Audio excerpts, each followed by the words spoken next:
అలర్కుడికి దత్తుడు ఉపదేశించిన యోగ మార్గం దర్శనం. దత్తాత్రేయుడు కరుణించాడు. రాజా, నీ దుఃఖాన్ని ఇప్పుడే తొలగిస్తాను.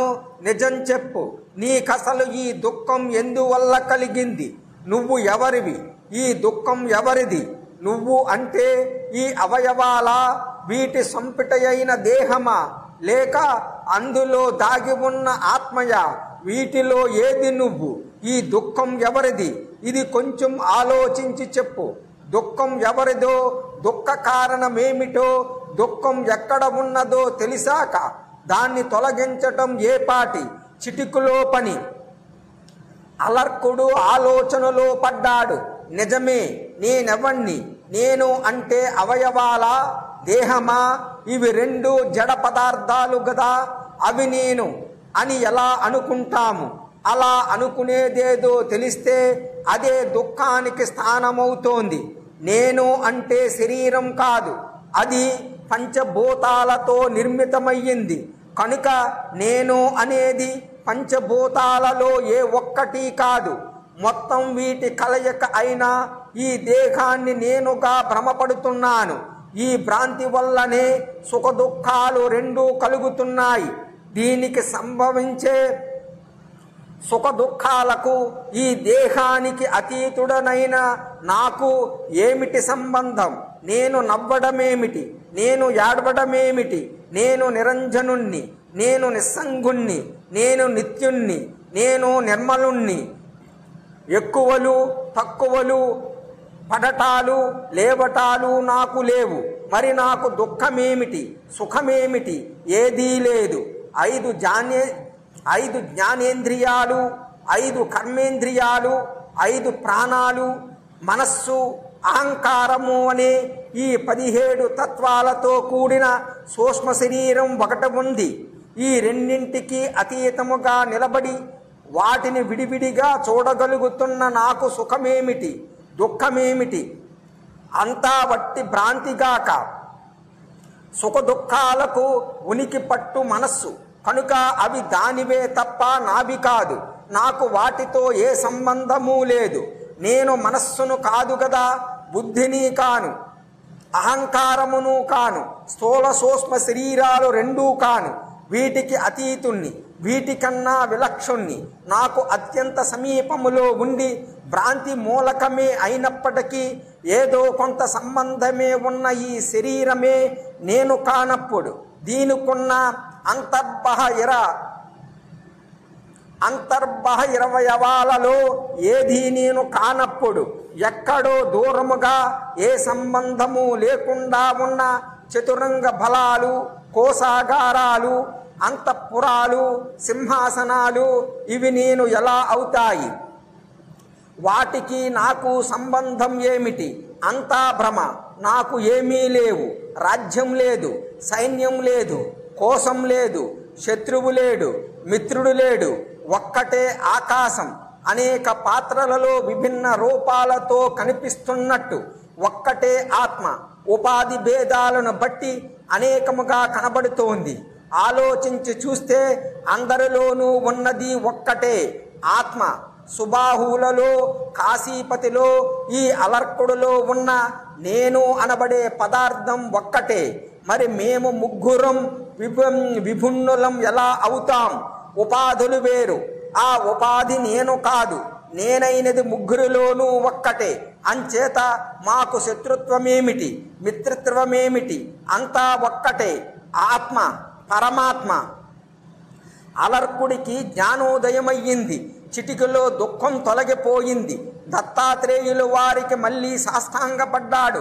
సవినీయముగా విన్నవించాడు. దత్తదేవా, సమదృష్టితో ఆలోచించాను. తెలిసిపోయింది, నాకు దుఃఖమనేదే లేదు. అజ్ఞానం వల్ల ఇంతకాలము దుఃఖార్ణవంతో త్రెళ్ళుతున్నాను. ఇప్పుడు తేలికపడ్డాను. దుఃఖ కారణం తెలిసిపోయింది. మమకారం ఒక్కటే దుఃఖహేతువు, ఏకైక హేతువు. ఏ ఏ వస్తువుల పట్ల మమత్వం పెంచుకుంటామో అదల్లా చివరికి దుఃఖమే మిగులుతోంది. ఒక పిల్లి మన పెంపుడు కోడిని చంపేస్తే మనకు దుఃఖం వస్తుంది. అదే పిల్లి ఏ ఎలుకనో పిచ్చుకనో భక్షిస్తే మనకేమీ అనిపించదు. దానికి కారణం కోడిని పెంచి దాని మీద మమకారం పెంచుకోవటం, ఎలుక మీద పిచ్చుక మీద అలా పెంచుకోకపోవటం. నేను ప్రకృతి కంటే పరుణ్ణి కనుక నేను సుఖిని కాదు, దుఃఖిని కాదు. పంచభూతాల చేతనే పంచభూతాలకు సుఖ దుఃఖాలు కలుగుతున్నాయి. వాటికి అతీతుడనైన నాకు అవి రెండూ లేవు. ఈ మాటలకు దత్తాత్రేయుడు సంతోషించాడు. అలర్క భూపతి, నువ్వున్నది ముమ్మాటికి సత్యం, నువ్వన్నది ముమ్మాటికి సత్యం. మమ అనేది దుఃఖానికి మూలం, నమమ అనేది పరమ సుఖానికి హేతువు. నేను వేసిన ఒక చిన్న ప్రశ్నతోనే నీకు ఇంతటి జ్ఞానం ఉదయించింది. క్షణముతో మమకారాన్ని దూది పింజలా ఎగరగొట్టగలిగావు. ఇంక నీకు నేను ఉపదేశించవలసింది ఏముంది? నీ దుఃఖానికి నువ్వు తొలగించుకుంటావు. మహారాజా, మానవుల మనస్సులో ఒక మహాతరు ఉంది. దానికి అహం అనేది బీజం, మమ అనేది కాండం. ఇల్లు, వాకిలి, పొలము, పుట్ర అన్నవి శాఖోపశాఖలు, భార్య పుత్రాదులు చిగుళ్ళు, ధనధాన్యాలు ఆకులు. అన్ని ఋతువుల్లోనూ ఎల్లవేళలా ఎదిగే వృక్షమిది. పాప పుణ్యాలు దీని పువ్వులు, విచికిచ్చలు తుమ్మెదలు, సుఖదుఖాలు దీని ఫలాలు. మోక్ష మార్గానికి అడ్డముగా ఎదిగే మహావృక్షమిది. మూడులు దీని నీడకు చేరతారు, దీన్ని పెంచి పోషిస్తారు. సంసార మహాయాత్రలో అలసిపోయి భ్రాంతి చిత్తులై దీని నీడకు చేరిన వారికి అత్యంతిక సుఖమనేది ఎలా లభిస్తుంది చెప్పు? సత్సంగం అనే రాయి మీద బాగా పదును పెట్టిన జ్ఞాన ఖడ్గంతో ఈ మమతా మహాతరువుని నరికి వెయ్యగలిగిన వారికి ఆత్మ మార్గం కనిపిస్తోంది. వారు ఆ దారిన ప్రయాణించి శాంతము, నీరజస్కము, నిష్కంటకముగా అయిన బ్రహ్మవనాన్ని చేరుకుంటారు. అప్పుడు అక్కడ పునరావృత్తి వర్జితమైన నివృత్తిని, పరాప్రజ్ఞను అందుకుంటారు. పంచభూతాలతో పంచేంద్రియాలతో నిర్మితమైన ఈ స్థూల శరీరం నువ్వు కావు, నేను కాను. పంచ తన్మాత్రికాధికంతో ఏర్పడిన సూక్ష్మ శరీరం నువ్వు కావు, నేను కాను. రాజా, గుణాత్మకము సంఘాత రూపము అయిన ఈ దేహముతో ప్రధానుణ్ణి దర్శించగలుగుతున్నావా? మేడిపండు, మసకము, నీరు, చేప, నిశీకము, ముంజుగడ్డి, దర్భ వీటి సంబంధం లాంటిదే క్షేత్ర ఆత్మల సంబంధం. వీటి లోతును తెలుసుకున్నావు, సంతోషం. అలర్కుడికి దుఃఖం తొలగిపోయింది. కానీ మళ్ళీ అదే విషయాలు, రాజ్యము, రాజభోగాలు, ఆక్రమణలు, యుద్ధాలు జ్ఞాపకం వస్తున్నాయి. దుఃఖ తొలగి మళ్ళీ వచ్చి ఆవరిస్తోంది. శాశ్వతంగా దుఃఖాన్ని తొలగించుకోవాలనుకున్నాడు. దత్తాత్రేయుల వారిని ప్రశ్నించాడు. దత్తదేవా, నీ దయ వల్ల నాకు జ్ఞానోదయం అయ్యింది. ప్రకృతి పురుష వివేకం కలిగింది. నేను అంటే ఏమిటో తెలిసింది. దుఃఖం అంతరించింది. కానీ ఈ స్థితి స్థిరముగా ఉండేటట్టు కనిపించడం లేదు. మళ్ళీ అజ్ఞానం ఆవరించి దుఃఖానుభవం తొంగి చూస్తోంది. దుఃఖరహిత స్థితిని స్థిరపరుచుకునే ఉపాయము చెప్పు. ప్రకృతి బంధాన్ని శాశ్వతంగా తెంచుకోవటం ఎలాగో ఉపదేశించు. పునర్భవం లేకుండా నిర్గుణ పరబ్రహ్మంతో శాశ్వతముగా ఐక్యం పొందే మార్గం చూపించు. నువ్వు తప్ప నాకు శరణ్యులు లేరు, అనుగ్రహించు. అలర్కుడి ప్రార్థనను దత్తుడు మన్నించాడు. అతడిలో భక్తిని, ఆర్తిని గుర్తించి అతి రహస్యమైన యోగ విద్యను ఇలా ఉపదేశించాడు. అలర్క, నృపాల, నీ జిజ్ఞాసకు ఆనందించి ఈ రహస్య విద్యను ఉపదేశిస్తున్నాను, శ్రద్ధగా గ్రహించు. ప్రకృతి పురుషులు వేరు వేరని తెలుసుకున్నావు గదా. పురుషుడు ఆ ప్రకృతి గుణాలతో కలిసిపోకుండా బ్రహ్మ పదార్థముతో కలవటమే ముక్తి అంటే.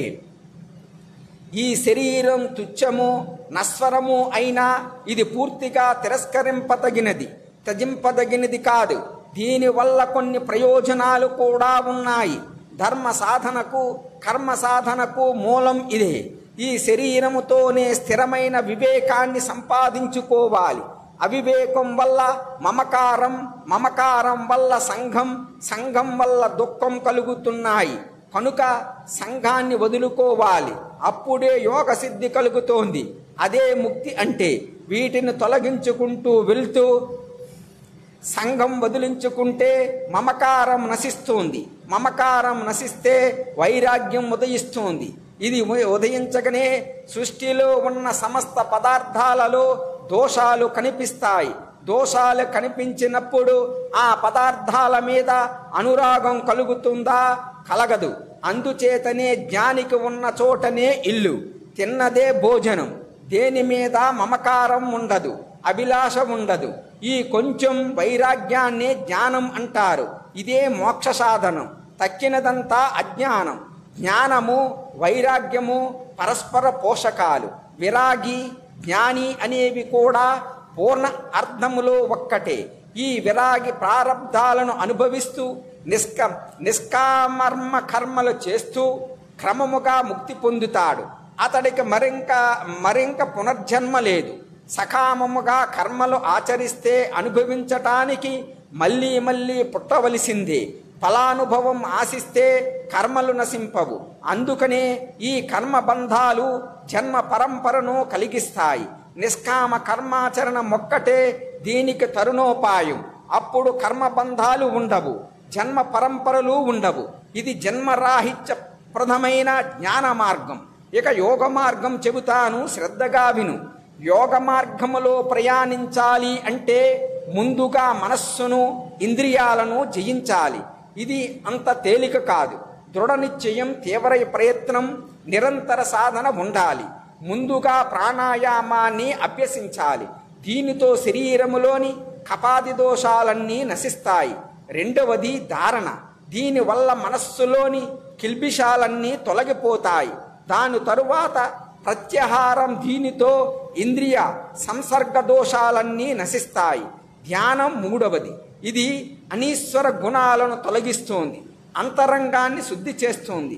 రాగి, బంగారము లాంటి లోహాలను కొలిమిలో కాలిస్తే వాటిలోని దోషాలు పోయి శుద్ధి అయినట్లు ఈ ప్రాణాయామం వల్ల ఇంద్రియాలు పరిశుద్ధమవుతాయి. ప్రాణాయామము అంటే ప్రాణాపాన నిరోధం. ఇది లఘువు, మధ్యమం, ఉత్తమం అని 3 విధాలు.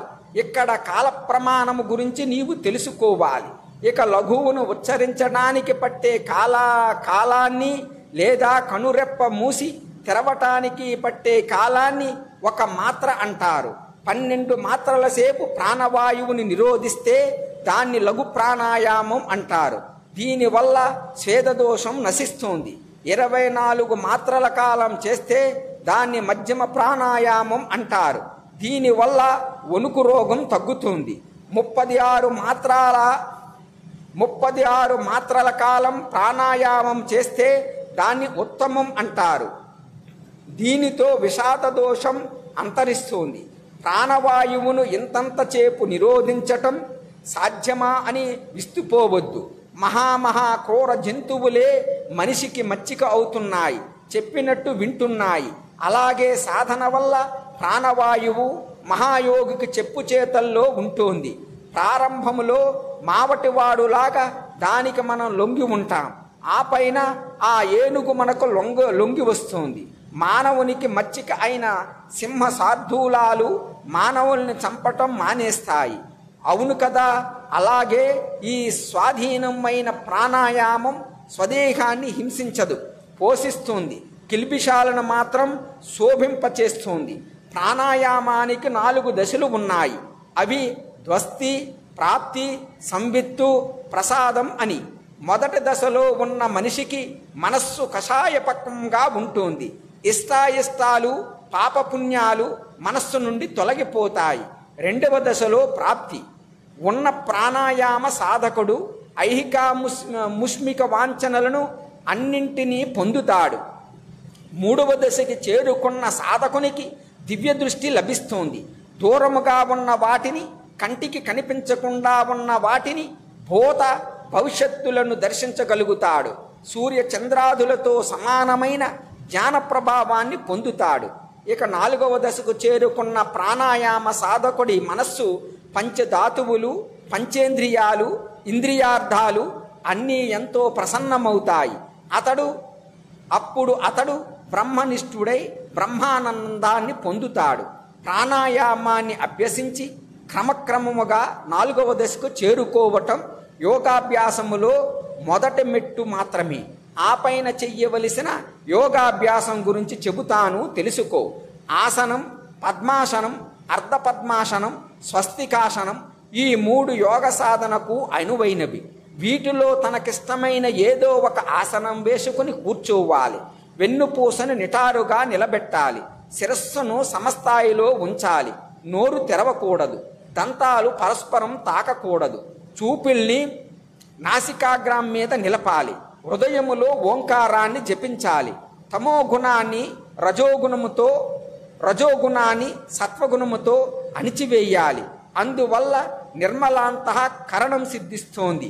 నాభి నుండి కంఠం వరకు వాయువును పూరించాలి. మన ప్రాణేంద్రియాలను ఆయా విషయాల నుండి లోపలికి ఉపసంహరించాలి. తాబేలు తన శిరకర చరణాలను దొప్పలోకి ముడుచుకున్నట్లు వీటిని ఉపసంహరించాలి. బాహ్యాభ్యంతరాలను పూర్తిగా మరచిపోవాలి. దృష్టిలో లోపలికి చారించాలి. తనలో తనను చూసుకోవాలి.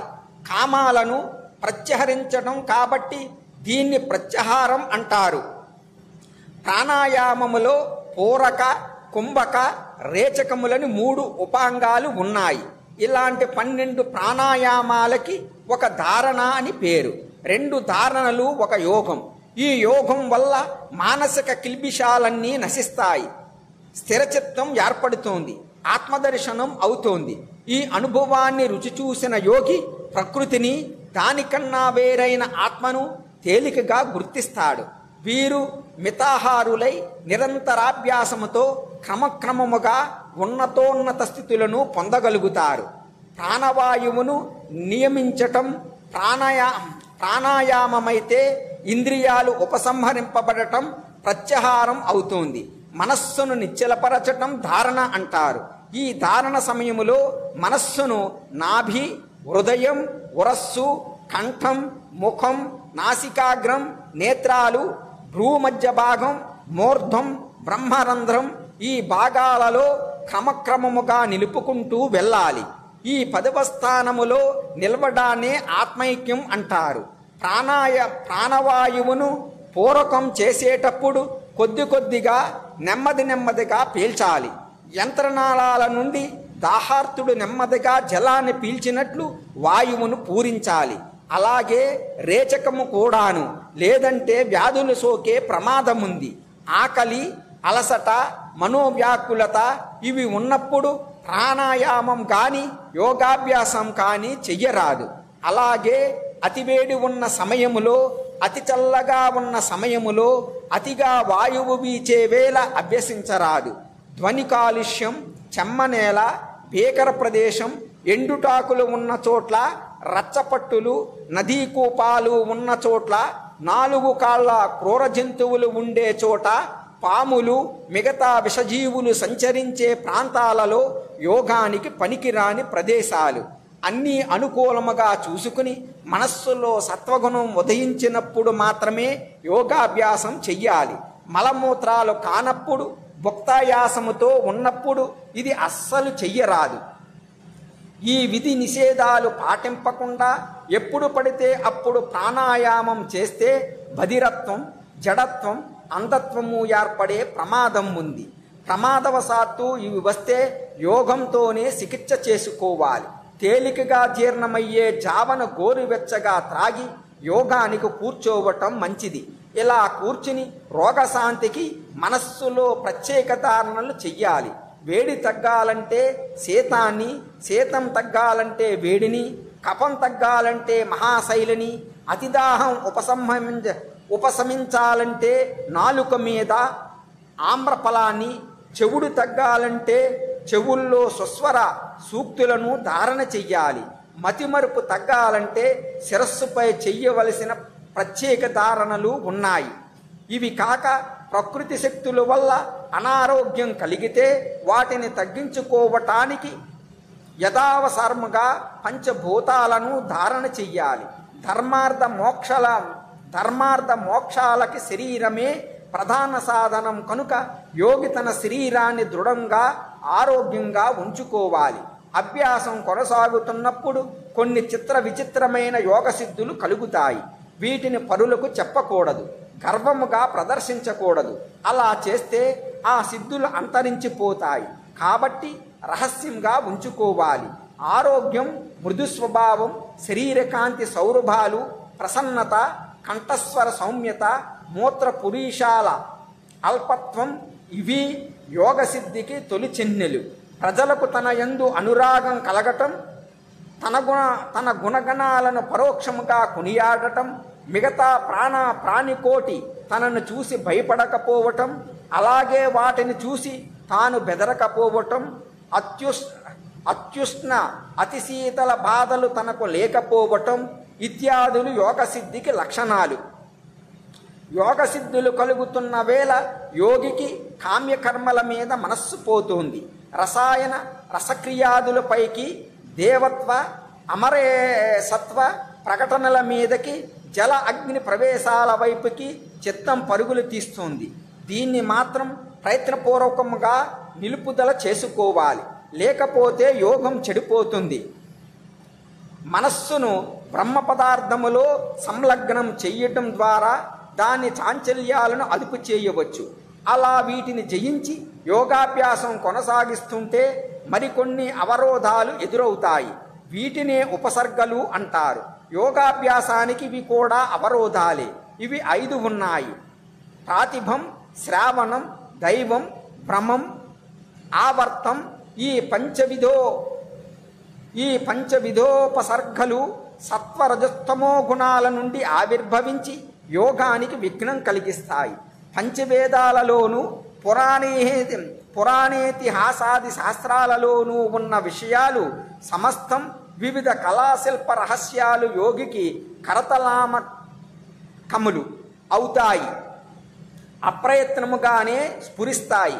దీనినే ప్రాతిభం అంటారు. వేల కొలది యోజనాల దూరములో ఉన్నప్పటికీ మనుష్య, పశు, పక్షాదుల స్వరాలు, శబ్దాలు, వాటి అర్థాలు ఇతడికి తెలుస్తాయి. ఈ శక్తిని శ్రావణం అంటారు. దేవ, పితృ, సిద్ధ, సాధ్యాది అష్టవిధ దేవగణాలు ఇతడికి కనిపిస్తాయి. దీన్నే దైవము అంటారు. నిరాలంభంగా ఆకాశములో మనోదోషం వల్ల పరిభ్రమింపగలుగుతాడు. ఈ శక్తిని భ్రమం అంటారు. సుడిగుండములో నీళ్లు తిరుగుతున్నట్లు యోగి హృదయములో సమస్త జ్ఞానము సుళ్ళు తిరుగుతూ అతనిని అల్లకల్లోలం చేస్తుంది. ఈ శక్తిని ఆవర్తం అంటారు. ఇవే కాదు, ఇంకా భయంకరమైన ఉపసర్గలు ఒకదాని వెంట ఒకటిగా జయించిన కొద్దీ వస్తూనే ఉంటాయి. యోగిని ఊరిస్తూనే ఉంటాయి.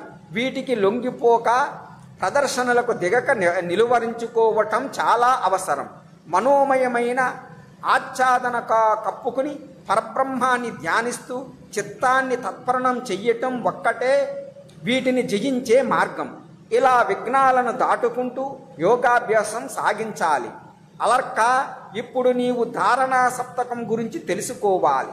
నియమితాహారుడు, జితేంద్రియుడు అయిన యోగి మూర్ధ భాగంలో దరిద్రిని ధారణ చేయాలి. దాని సూక్ష్మత్వం పొందాలి, అనగా దరిద్రీత్వం పొందాలి. దాని గుణమైన గంధాన్ని తానే వదలాలి. ఇలాగే వరుసగా పంచభూతాలను ధారణ చేసి తత్తన్మయుడు అవుతూ తత్తద్గుణాలను తానుగా వదలాలి. ఆ పైన తన మనోబుద్ధులను సర్వభూత మనోబుద్ధులతో కలిసి వాటి సూక్ష్మత్వాలను విడిచిపెట్టాలి. ఇలా 7 వృత్తులను విడిచి యోగి తాను ప్రవృత్తిరహితుడై ముక్తి పొందాలి.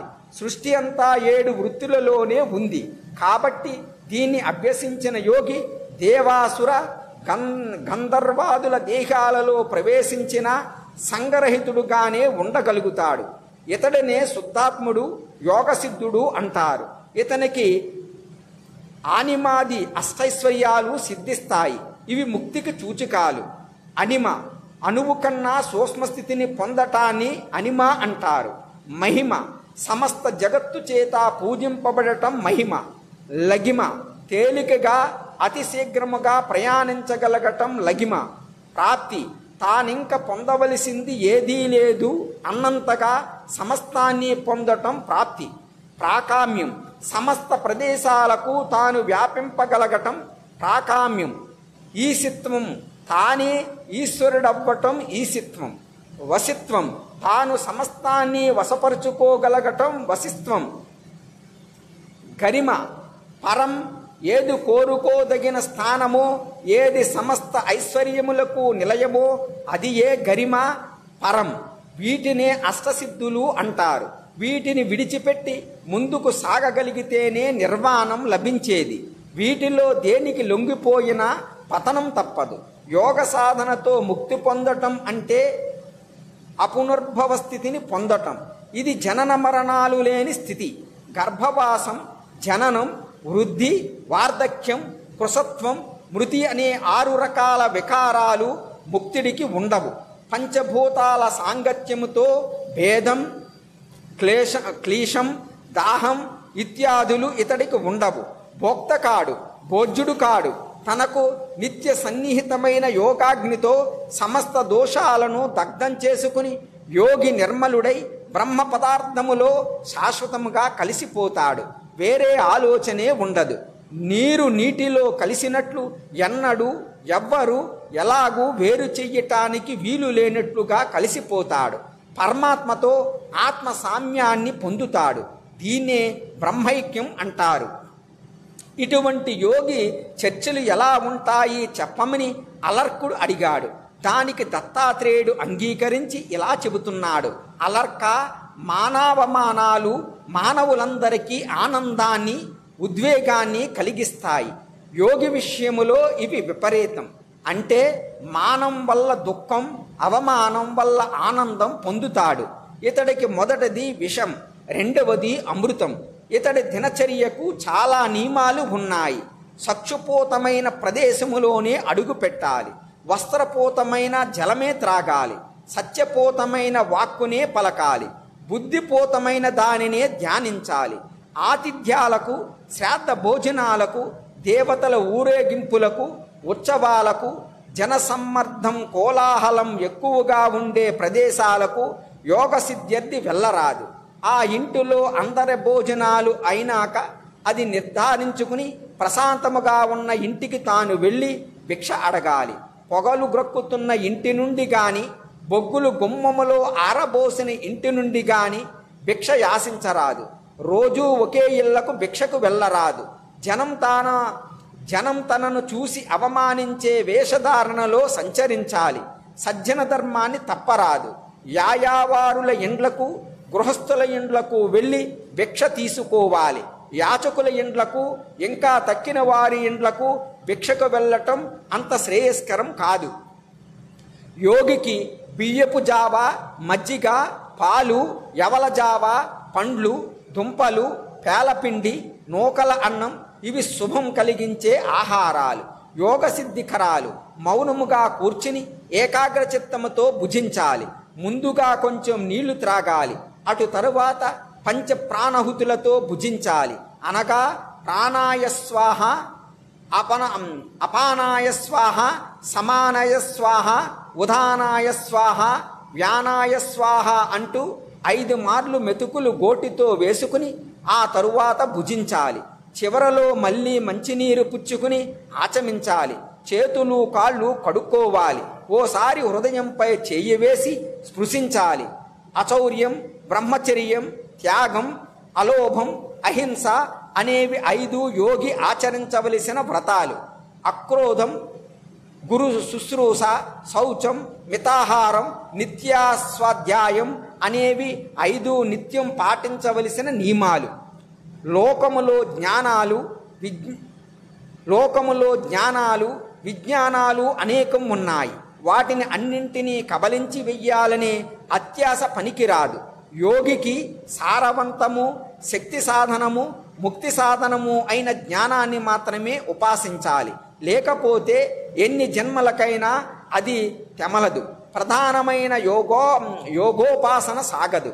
నిస్సంగుడై అరిషడ్వర్గాలను జయించిన వాడై, మితహారుడై, జితేంద్రుడై, బుద్ధి ద్వారాలను అన్నింటినీ మూసివేసి మనస్సు ధ్యానములో నిమగ్నం చెయ్యాలి. శూన్య ప్రదేశములో, గుహలలో, వనాలలో ధ్యానం నిర్విఘ్నముగా సాగుతోంది. సమాధి స్థితి కుదురుతోంది. వాగ్దండం, కర్మదండం, మనోదండం అనే 3 దండాలను నియమముగా ధరించే యతిని త్రిదండి అంటారు. అలర్క జగత్తు అంతా ఆత్మమయముగా కనిపించే యోగికి ప్రియాప్రియాలు ఉంటాయా? రాగద్వేషాలు ఉంటాయా?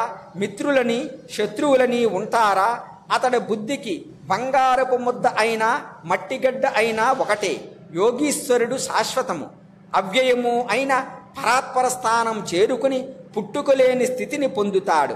వేదాధ్యయనం వల్ల యజ్ఞక్రియా ప్రాప్తి, దానివల్ల జాప్యం, జాప్యం వల్ల జ్ఞానం, జ్ఞానం వల్ల ధ్యానం, ధ్యానం వల్ల నిస్సంగత్వం, దానివల్ల నిరతశయం, నిత్యానంద స్థితి లభిస్తాయి.